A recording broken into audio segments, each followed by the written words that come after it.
Vamos abrir as nossas Bíblias no segundo livro de Samuel, capítulo 23.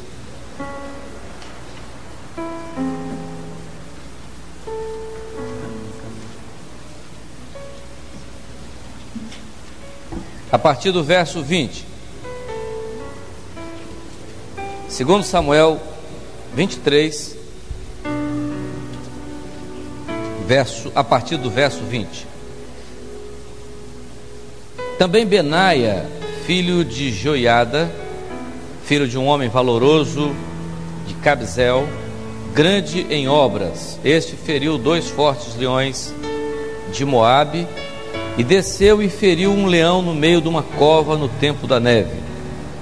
Também este feriu um homem egípcio, homem de respeito, e na mão do egípcio havia uma lança, porém ele desceu a ele com um cajado e arrancou a lança da mão do egípcio e o matou com a sua própria lança.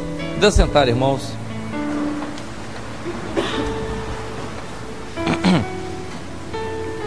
Meus irmãos, na relação dos valentes de Davi,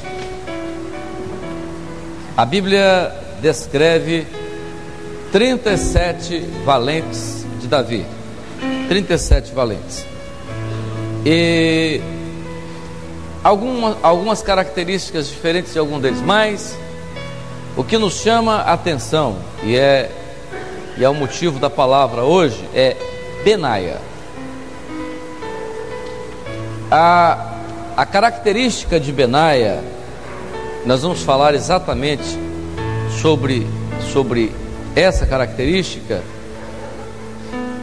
A palavra mostra que ele teve 3 momentos, 3 situações, ou 3 situações de luta, de batalha, e isso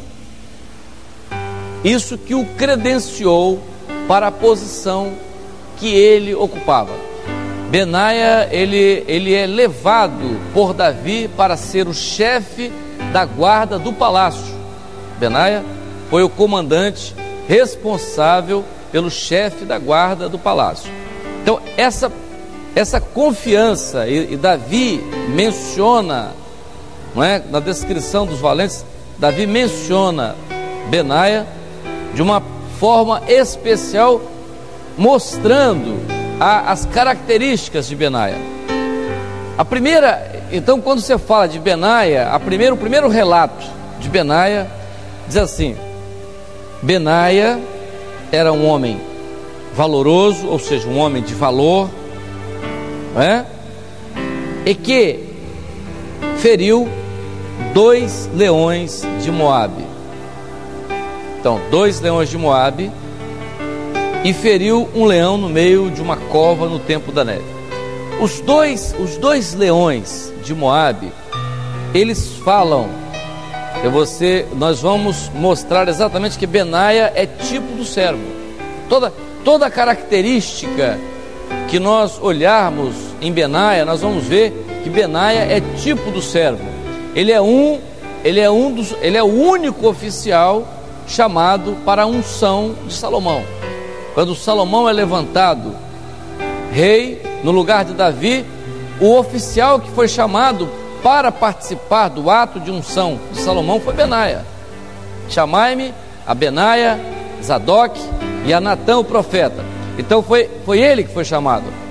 Por que isso? É a característica dele. Então ele é um tipo do servo. Então, em todas as características do posicionamento dele naquilo que era o reino de Salomão, logo que ele entra para o reino de Salomão, ele tem uma característica ali. Mas aqui, a primeira característica de Benaia, a primeira grande luta que é mencionado na palavra, são 2 lutas, são 2 batalhas que a Bíblia descreve como se ele tivesse enfrentado ao mesmo tempo. Então são duas batalhas. Quais são? Ele enfrenta os 2 leões. Meus irmãos, essa é exatamente a característica do servo. A primeira batalha que ele enfrenta, a primeira é a carne, é um leão. Quer dizer, é um inimigo poderoso que é a sua própria carne, não é? Aquilo que é ele, aquilo que é sua vaidade, aquilo que é sua índole, aquelas coisas que são próprias do homem. É uma grande luta, as coisas que ele vive em função delas. Isso é natural.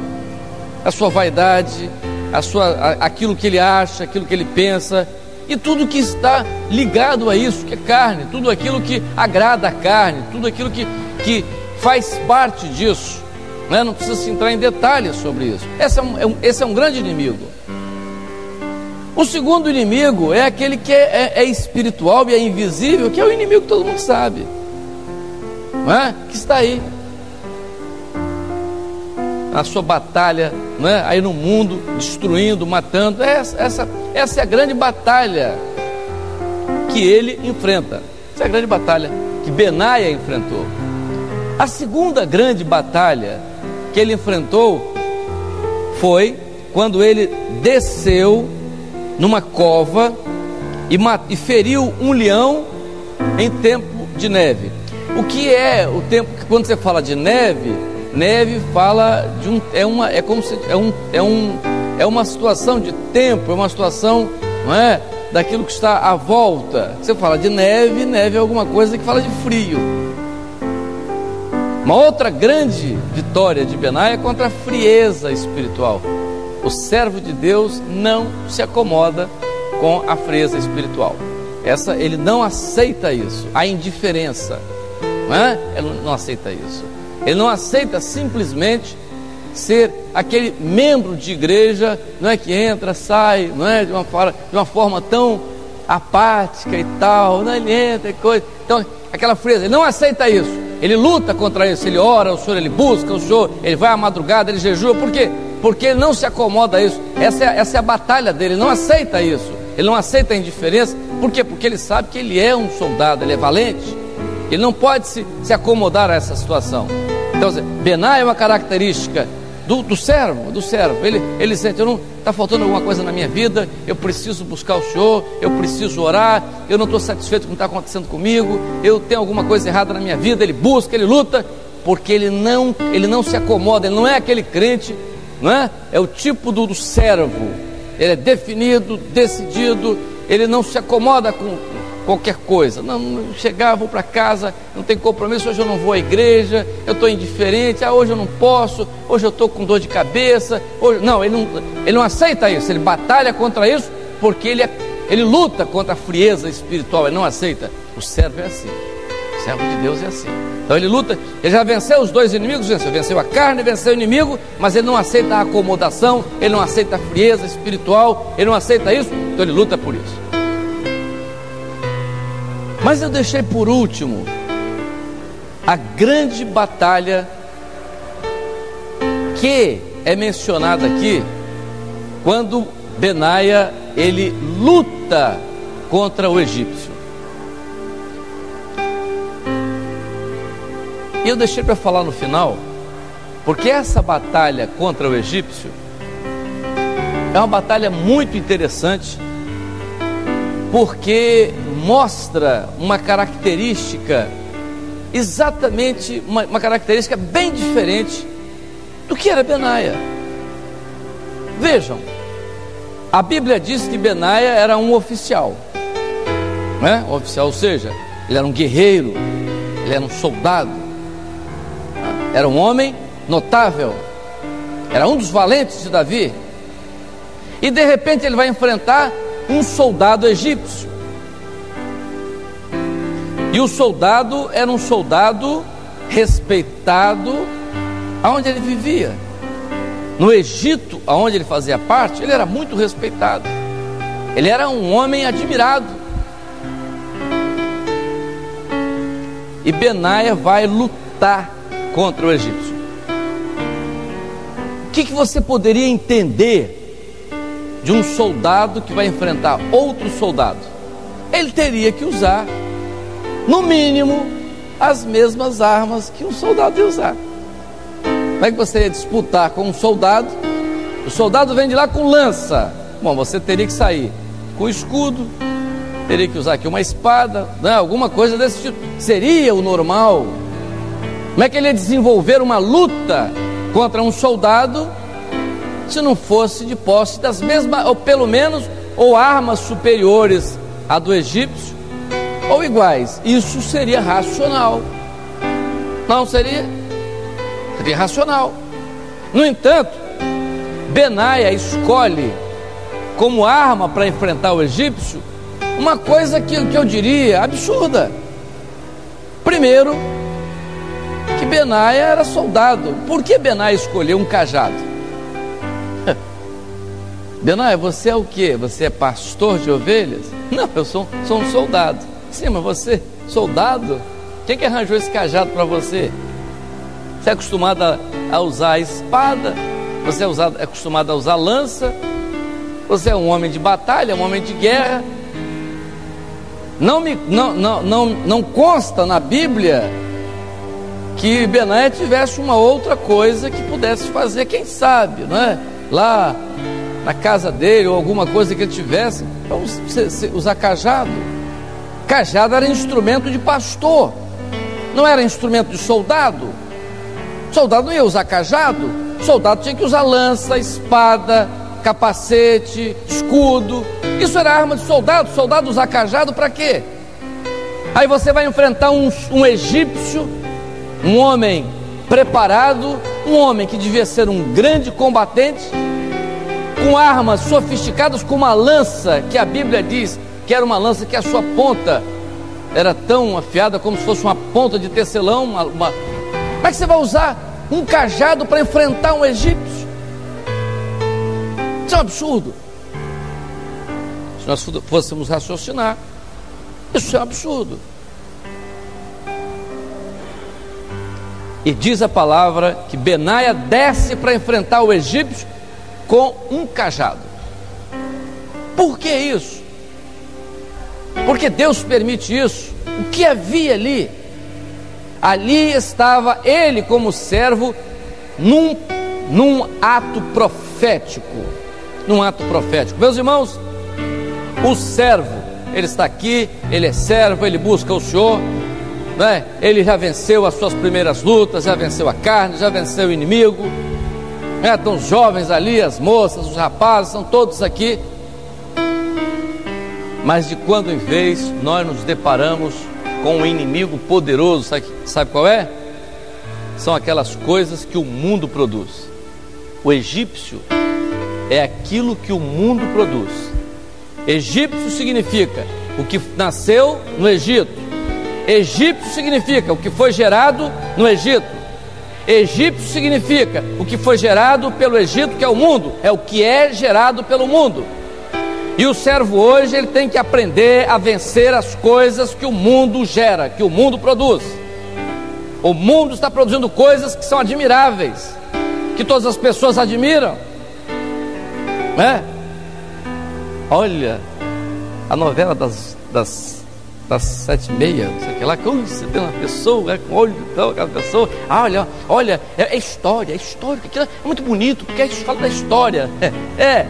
Essas coisas que o mundo produz são outras coisas, é a coisa que você lê, são as ideias que o mundo está trazendo, são as ideias que vêm para o jovem, são as ideias que são trazidas nas universidades, são as ideias que são trazidas nas escolas, são as ideias que são trazidas no meio que se está. O mundo tem coisas extraordinárias aos olhos humanos, mas que você tem que vencê-las com o cajado, a direção do Espírito.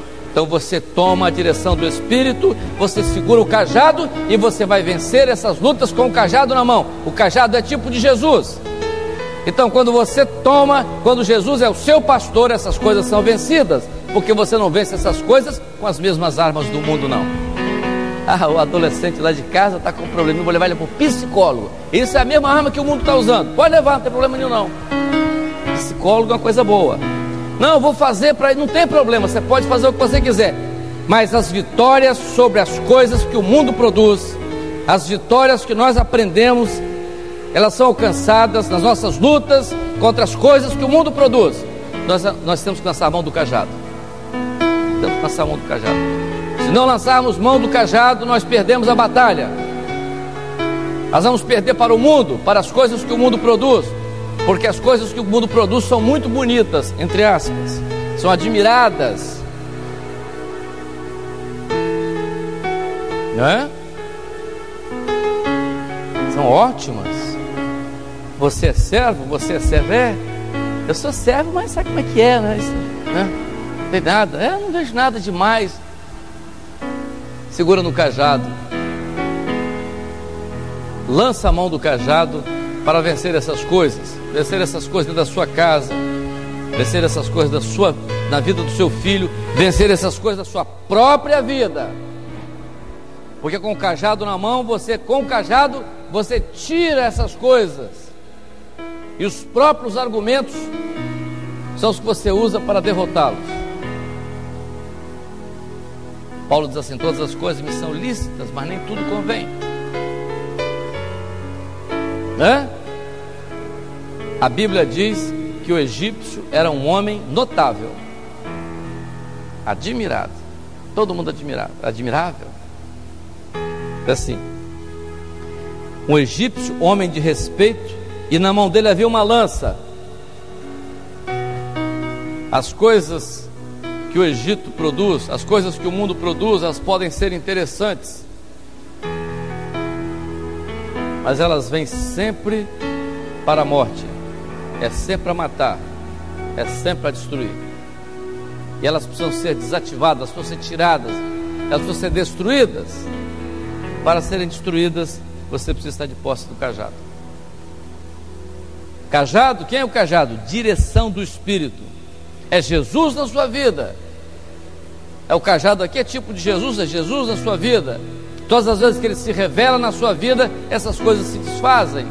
Todas as vezes que o problema vem que não agrada o Senhor se revela e o problema se desfaz. A dificuldade, a luta, aquilo que não agrada ao Senhor, isso precisa estar acontecendo todos os dias na nossa vida, na vida dos nossos filhos, na vida dos nossos jovens, na vida seja do mais novo, do mais velho.